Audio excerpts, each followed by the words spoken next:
Hello and welcome to the Do You Know series. Do you know how to create a growth portfolio? There are 5 key things that you need to really consider when you are talking about growth portfolios, and let's go through them very quickly. Now, before we get into that, let me give you a very quick introduction about who I am. My name is Moxin. I'm from Investor Partner Group. I help create sustainable and scalable property portfolios without impacting or sacrificing lifestyle. Let's get back into the 5 key things that you really need in order to create growth portfolios. So number 1, and this is the most important thing, the portfolio needs to be overall positive. There is a lot of ambiguity or vagueness around everyone focusing on creating or buying cash flow only properties, which basically means that you are never going to buy properties in Melbourne or Sydney, and that's not the case. A lot of mature and premium growth does come from Melbourne and Sydney, and so the idea is that you have to keep your overall portfolio positive, which basically means that you would add properties that are significantly positive and you would still go out and buy properties that are negative, keeping the overall portfolio positive. The second most important thing is the long-term decision making. A lot of people make a mistake here.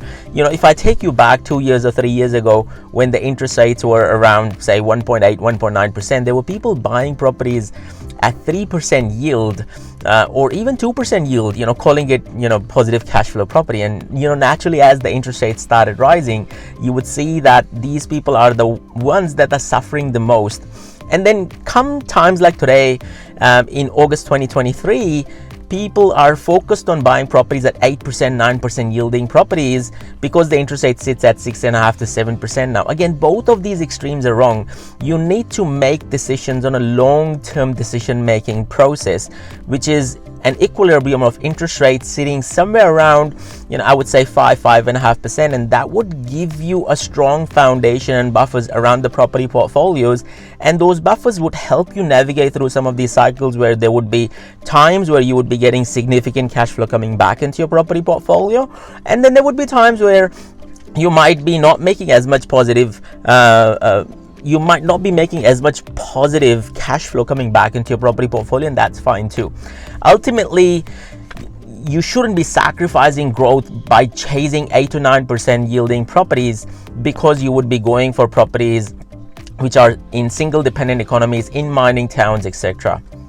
The third important thing is focusing on properties with multiple exit strategies. Now, these are the properties where you can change the configuration of the house, put a granny at the back, keep the house at the front, build one at the back, subdivide the lots into 3, 5, 8 or 10 even, right? So this is more about property with multiple exit strategy, and this is not just about manufacturer returns, but it's also about pushing the yield up. By changing the configuration, you can change a 3-bedroom 1 bathroom to 4-bedroom 2 bathroom, or even into a dual lock where you can split it out and rent them out separately. These are the properties that grows a lot faster and gives you opportunities to not only manufacture equity but also manufacture yield.